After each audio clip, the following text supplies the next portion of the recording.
అలాగే మా గుంటూరు విజయవాడ నుంచి వచ్చిన నా సన్నిహితులు, మా నాయకులు,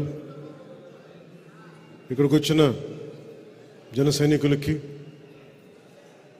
మా గాదే వెంకటేశ్వరరావు గారికి, శ్రీనివాస్ యాదవ్ గారికి,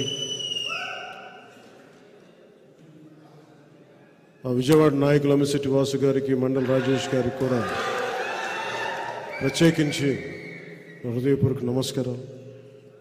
ఇక్కడ ఆసీనులైన ఆడపడుచులకి, మహిళలకి, అక్క చెల్లెలకి, ప్రతి ఒక్కరికి నా హృదయపూర్వక నమస్కారం. మంచితనానికి మారు పేరు, నిజాయితీకి నిలువెత్తు పేరైన జగన్మోహన్ రెడ్డి గారి ఆధ్వర్యంలో నడుస్తున్న రాష్ట్ర ప్రభుత్వం వారి బాధనే వర్ణనాతీతం. చాలా బాధపడతా ఉన్నారు.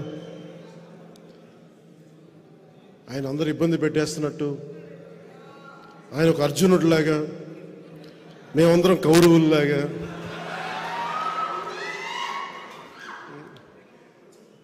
ప్రజలే గాంధీవని, ప్రజల ఆయుధాలని, ప్రజలే శ్రీకృష్ణుడు, ఇట్లా కూర్చోబెట్టి మాట్లాడుతున్నా చాలా ఆశ్చర్యంగా ఉంటుంది. ఏ రోజున కూడా నేను జగన్ గారిని అర్జునుడు ద్రౌపదిని కౌరవులు నిండు సభలో అవమానం చేశారు. నిండు సభలో కౌరవులు. అర్జునుడు తనకి ఆడపడుచులను ఎప్పుడు రక్షించాడు, కానీ ఎప్పుడు తోలనాడలేదు. జగన్ అర్జునుడిగా పోల్చుకోవడం చాలా హాస్యాస్పదంగా ఉంటుంది. సొంత చెల్లెల్ని, షర్మిల గారిని అత్యంత నీచంగా మాట్లాడుతూ ఉంటే ఎంకరేజ్ చేసే వ్యక్తి అతను అర్జునుడితో పోల్చుకుంటున్నాడు.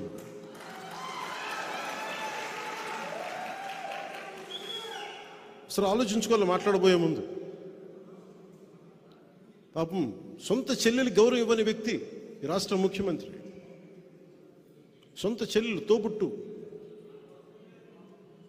సొంత చిన్నాయిన్ని నిర్దాక్షిణ్యంగా చంపేశారు. వాళ్ళని వెనకేసుకొచ్చే వ్యక్తి. వివేకానంద రెడ్డి గారి కూతురు సునీత గారు, నాకు రక్షణ లేదు, చంపేస్తానని ఫోన్లు వస్తున్నాయని ఆవిడ చెప్తా ఉంటే ఇలాంటి వ్యక్తి అర్జునుడితో పోల్చుకుంటా ఉన్నాడు. ఎవరు కౌరవులు, ఎవరు అర్జునులు, ఆ స్థాయికి నేను మహాభారతం మాట్లాడలేదు. ఇది కలియుగం. ఇది కలియుగం. మొదటి పాదం, రెండో పాదం నాకు తెలియదు, కానీ మనం ఎవరం కూడా శ్రీకృష్ణుడితోటి, అర్జునుడితోటి, కౌరవులతోటి పోల్చుకోవద్దు. మీరు జగన్, మీది వైసీపీ, మేము పవన్ కళ్యాణ్, మా జనసేన. ఎవరు మంచివాళ్ళు, ఎవరు నిలబడేవాళ్ళు, ఎవరు ప్రజలకు అండగా ఉండేవాళ్ళు, ఎవరు దోపిడీ చేసేవాళ్ళు ప్రజలకు బాగా తెలుసు. ప్రజలు నిర్ణయిస్తారు. స్వాగతం చెప్పుకోవాల్సిన అవసరం లేదు.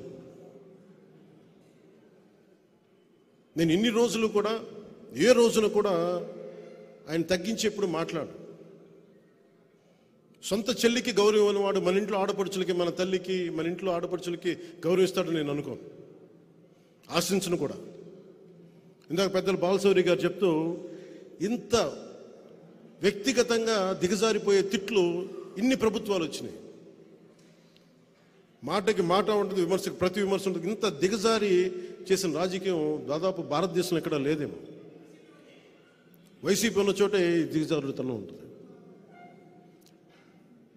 ఇది మారి నన్ను ఎన్నిసార్లు తిట్టినా, వ్యక్తిగతంగా ఎన్ని రకాలుగా మాట్లాడినా, ఎందుకు బాధ్యతతో ఉంటానంటే వచ్చే తరానికి ఎంతో కొంత విలువలతో కూడిన రాజకీయం చూపించడానికి.